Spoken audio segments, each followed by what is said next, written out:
It's the truth about parenting. Something needs to be real for us. The truth is in the raw things that people don't talk about. This journey is not for the weak.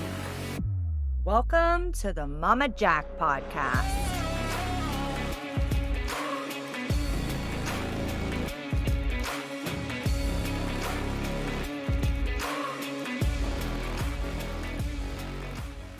Hi, everybody. Welcome to the Mama Jack podcast. I have a very special guest today, the mama of the Mama Jack. Say hi, Mom. Yay! The camera's up here. Hi, everybody. So, Aunt Edna. on my last episode, I talked about my PTSD from my car accident and how that affected me with parenting along the road. I thought it would be an interesting episode to bring my mother in and have her talk about her feelings going through that whole situation herself, because, of course, she is my mother. So, do you want to introduce yourself? Yeah, hi, I'm Debbie. I'm her mother. So, what's the first thing you remember from the night of my car accident? Sitting at dinner with my friend, panicked because someone came in and said there was a car accident on the street. And immediately I called Timmy to see if you had met him yet. And when you didn't, something inside me said, uh-oh, Jackie was in that car accident on that street.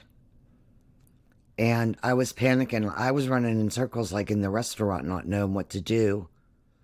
And then we waited a little while, and that's when your dad called and said Jackie was in a car accident. She's headed to Mercy Hospital. So how long was it from when you heard there was a car accident It's to probably that a call? good hour. Okay. And I was a mess. I'm telling you, I was running around like a chicken with its head cut off. Because you just knew. Yeah, I in was the on that restaurant. And I ran outside to get in my car, and that's when my girlfriend says, "You're not driving. You get in my car." night. Yeah. And that's when the shock hit. That's when I was shivering and shaking. I was freezing cold.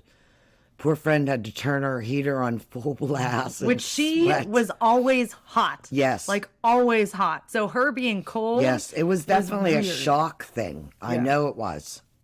And then I was so upset because the people that came in and said there was a car accident there told us the car was on fire and the people had to have been burnt. So that's when I called the hospital, and they usually don't give you information on the phone. And I don't remember if I threatened the person that answered the phone or if I cried. But they said to me, "I just saw your daughter. She is not burned."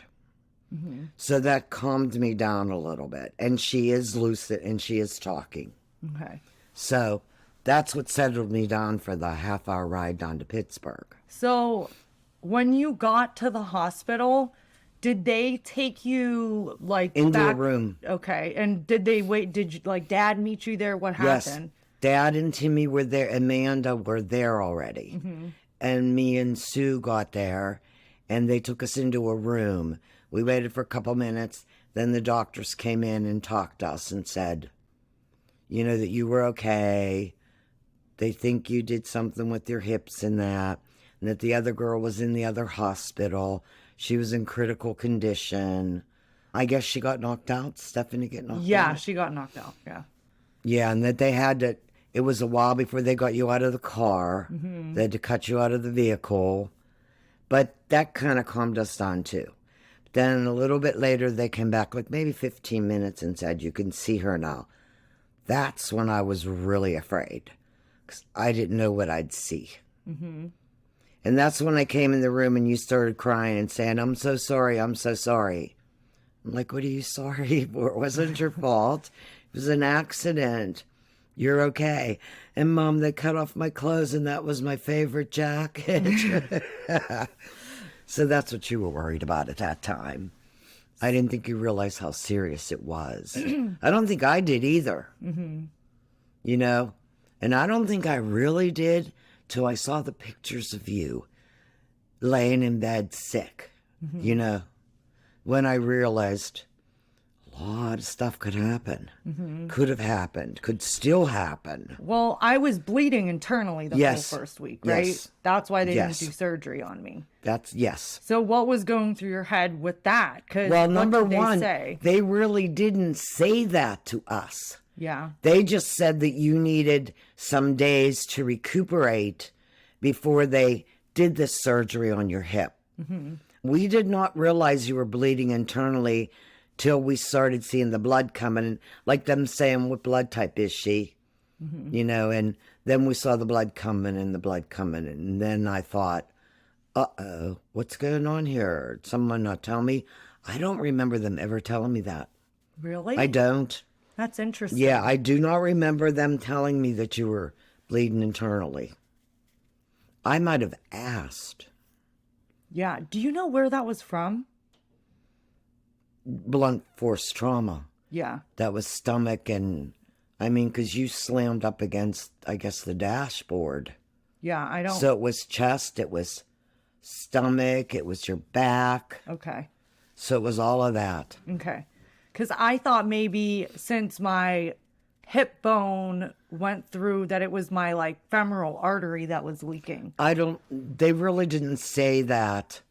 I don't think I ever found that out, Okay. what it was. But after about a week, then you started getting a little color back in your face. So, I remember getting the blood because everybody made fun of me because I said I could smell it. yeah, you can And smell it. They were like, you can't smell the blood. And I was like, Yes, I'm you can. freezing and I can smell it. You can smell it. And everyone was making fun of me. But everybody loved you on that floor. I don't know if you were entertaining or what. Well, I was the only one under the age of like That's 60, true. right? But then you also have to remember the first day you were there, your dad spent the night with you and let me go home so I could have someone get my car and bring it home and come home and do what I had to do and then go back down. And then I never left. I only left, 10, 12 days later when Amanda decided to spend the night and the fire alarm went off in the middle of the night. She thought she had to throw you over her shoulders and run you out of the hospital. So when you were, let's go back to the car ride to the hospital. Okay. What was going through your head at that time? Like, what were the thoughts that you were having? I'm going to lose my daughter. That was the thoughts. That's probably why I was in shock. And then Sue's family called, and right away Tiffany and Kevin said, "Is she dead?" So that kind of threw us for a loop too. Yeah. So that's what I seriously thought. Because I know even in a car accident, it can turn serious though, even though it doesn't look serious at the beginning. Yeah. So that's what I thought. I was not preparing myself for that. I couldn't ever do that. And I was not going to lose a child. But I was so happy you were at Mercy because I know they were really good, you know, in this area for that kind of trauma. So it was horrible driving down there. It seemed like forever when you know it's, 25 minutes from the parkway? Well, that is a long time. When It is, especially that I waited at least an hour after I heard about the accident. Because by the time, and then Kevin called and says helicopters are here. Yeah. So that made it even worse because they life flighted you guys, Yeah. right? Yeah. So that was crazy. Yeah. What about me going through the surgeries? Was there any worry there? Oh, yeah. Yeah, the first one especially, because they told us they weren't sure they could fix it. They had to go in and actually see what was going on. But I had my trust in this surgeon. And then I wasn't worried that anything would happen to you during surgery. But I couldn't wait till they finally said it's done and she's waking up. And that's when you woke up singing to all the old people in the recovery room. And they were all excited that someone was singing to them in the recovery room. Yeah. When we came home, like, in your opinion, what was worse, the hospital stay or when we actually came back? I think the hospital stay. Yeah. Yeah. It was a lot. I mean, it was a lot easier at home. I know you had that hospital bed and you hated it. So your dad brought your bed downstairs. Definitely home was a lot better, except when we tried to put you in the shower and it was all hot water and we were screaming and your brother had to run in and check. Yes. Yes. That was, Yeah, trauma. yes. Let me check this. But I mean, you were in the hospital for a long time. Yeah. 19 days, wasn't it? Maybe even 21. It was a little shy of a month. I know Yeah. that because they let me go home. So they said because it was around my birthday Yeah. and Halloween, and they let me come home with the hospital bed, and a nurse came every day, Yeah. right? At first. Yeah. And then you had to do the shots. They wanted me to do them, but I couldn't do them. So you said, I'll do them. So you gave yourself the blood Oh my thinning God, shots. Yeah. That was like, I mean, whatever. I got used to it. Yeah, you do. It just sucked because you have to go an inch around your belly button. And Yeah. over time, when you're doing it every day, those bruises start Yes. to become what you have to put. Yeah, Like, the shot in. Yes. And holy crap. So after I recovered and everything, it was what, like 6 months, 7 months. Oh, yeah, minimum. I decided I wanted to go to California. So, did you have any like post-traumatic stress from this whole thing happening? Like, were you ever afraid of me driving or being with a friend Oh, driving yeah. or going out? Oh, yeah. Oh, yeah, for sure. And I dealt with that even when you were out in California. Being by yourself. I actually didn't want to leave you in California. Because remember I told you, you don't belong here after we saw Yes. that guy crossing the street and the cops swearing at him. Said, you're coming back home with me. You're not staying here. Yeah. Yeah. How many years did that last for you, do you think? Oh. You know, I think I'm going to say until you graduated your school out there and you were finding a job. And then I realized it's time to let it go. Now, was I terrified with Amanda and Timmy back home too? Yeah. Yeah. Yeah. Went through my head constantly. Yeah. Do you think anybody else in the family was affected by that too? Oh, your dad. Yeah. Oh, yeah. Your dad was a mess. He was a mess for a long time. Definitely. He thought the same. Well, did he not talk about that at your wedding? Yeah. And that was how many years later? Yes. Yeah, he did. Yeah, he was very traumatized with that. And again, I didn't really get to see him because I was with you all day long at the hospital. He was here trying to take care of things. So I didn't really get a chance to talk him through it. Yeah. Neither of us did at that time. Yeah.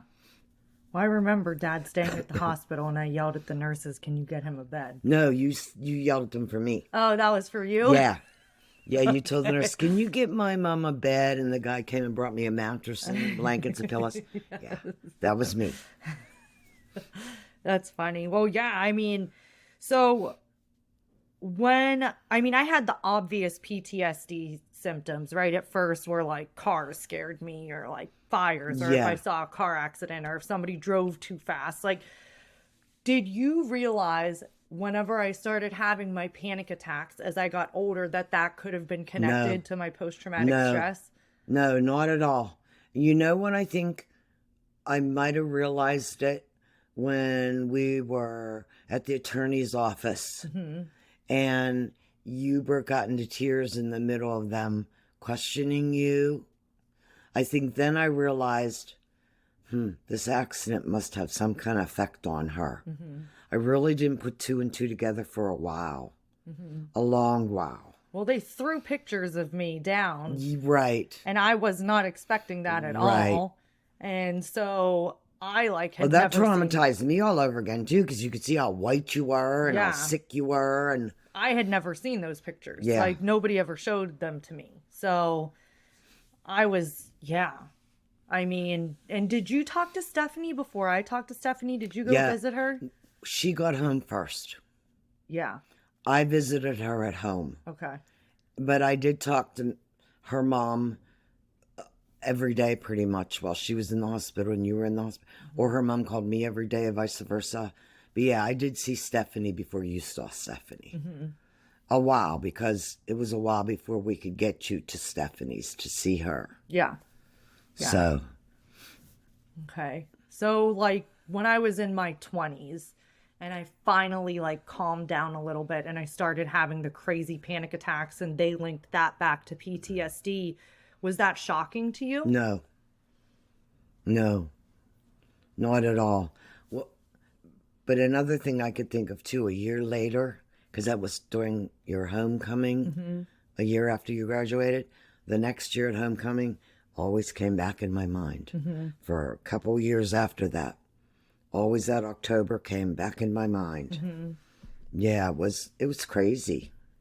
Maybe I did have a little bit of stress in that inside me from that I didn't really realize that's what it was all about. Yeah.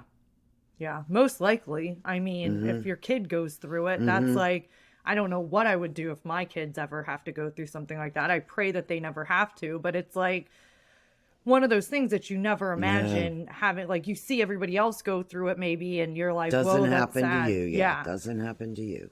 So recently, when I had my mental breakdown and the post-traumatic stress syndrome or disorder came up again, was that shocking to you? No. It just stuck in the back of my head forever. As much as I tried to get rid of it. So my therapist explained it to me, and she said, a part of your brain is forever changed whenever you have post-traumatic stress disorder. And the rational thinking part sometimes gets missed whenever you're in a situation. So you go into fight or flight like that. And it could be like a sound, a smell, something like dim lighting, like whatever reminds you of it, and you don't even know. But she explained that to me, like, your brain is forever changed after post-traumatic stress syndrome, or post-traumatic stress disorder. So it's like kind of something I'll have to deal with my whole life, I guess. Now I've been a lot better being on meds. But you learn how to deal with it eventually. Well, and I can recognize what it is. Yes. So when I know my like mental state now and what's normal, and I'm also on drugs. That's what I always say. That helps me. Yeah. But it honestly does, because it slows down that process. So I Yeah. can be like, Yeah. And I haven't had, I mean, a panic attack.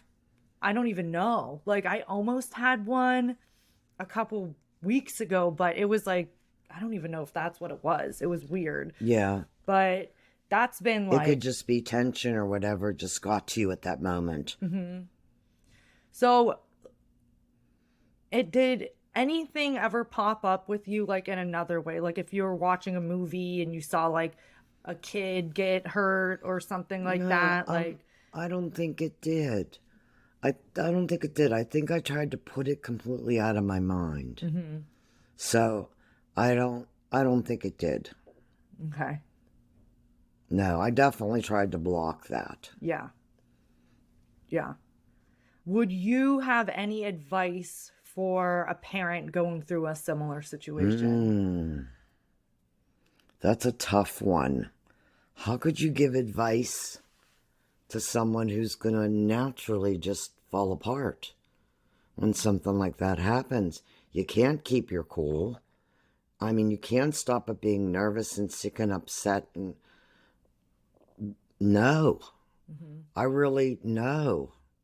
I mean, I just have to say at that point, take it a minute at a time. You know, just don't jump to conclusions, which is really tough to do. But you can't do that. Because that's, I think, what traumatized me even more. You know, thinking, oh my God, she's burnt up. You know, that is tough, Jackie. I don't know that you could give any advice to parents on if that situation arises. Let's just hope it never arises in their life. Yeah. Yeah. So during my car accident, they said a passerby stopped Right. and saw it was the volunteer firefighter, It was a right? firefighter, yes. Saw He the just car was happened to on be fire. there. He didn't have a fire extinguisher, but then another car stopped and Right. had one. Right. Now, what would you say to that person if you could share words with them? Oh, thank you. Thank you so much for being so considerate and caring about other people. I mean, as far as I'm concerned, that first fireman and the person that stopped after him saved you guys' life from burning up in that car. Yeah, I agree. It's like Definitely. an angel that I never Yes. met. I probably No, never I will don't meet. even know who it was. Nobody ever told me who it was. The only people we knew about is the ambulance service that cut you out of the car. Yeah. You know, that we later went and thanked. No, I have no clue who that person was. Yeah.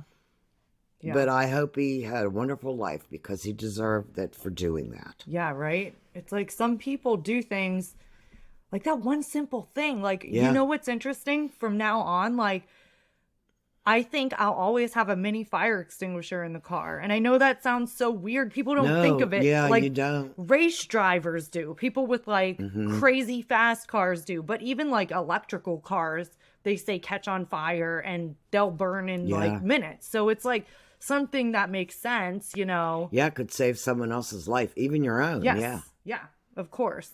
Do you have anything else to add to all of this? Any thoughts? Any? Yeah, keep your kids close. And don't yell at them too much. Because you'll be sorry for it if something like this happens. Is that what you thought of? Damn, I yelled at her right before she left. No, but I didn't yell at you. You just told me you were going out and Yeah. meeting your brother. And when you didn't meet your brother and his friends, then I got really concerned. So, Okay. Well, thank you for this interview. you're welcome, though. How much you going to pay me? I pay you with my love, mother. Yeah, your children, my Yes. grandchildren. Yes, of course, the grandbabies. Okay, well, thank you, everybody. Thanks, bye. Welcome to the end of another episode of the Mama Jack Real Raw Parenting Podcast. I hope you enjoyed today's episode. Remember, parenting is a journey filled with ups and downs, and it's okay to make mistakes along the way. The Mama Jack Podcast is here to provide you with support, guidance, and real-life stories from fellow parents who are navigating the challenges of raising children. If you have any questions, topics you'd like me to cover, or stories you'd like to share, please reach out to me. I love hearing from my listeners and incorporating your experiences into future episodes. You can find me on Facebook, Instagram, TikTok, and Podpage, all under the Mama Jack, TheMamaJac. Thank you for tuning in. Remember, you're not alone in this journey, and together we can create a supportive community of real, raw parents. Stay tuned for more episodes filled with laughter, tears, and everything in between. Until next time, keep being the amazing parent that you are.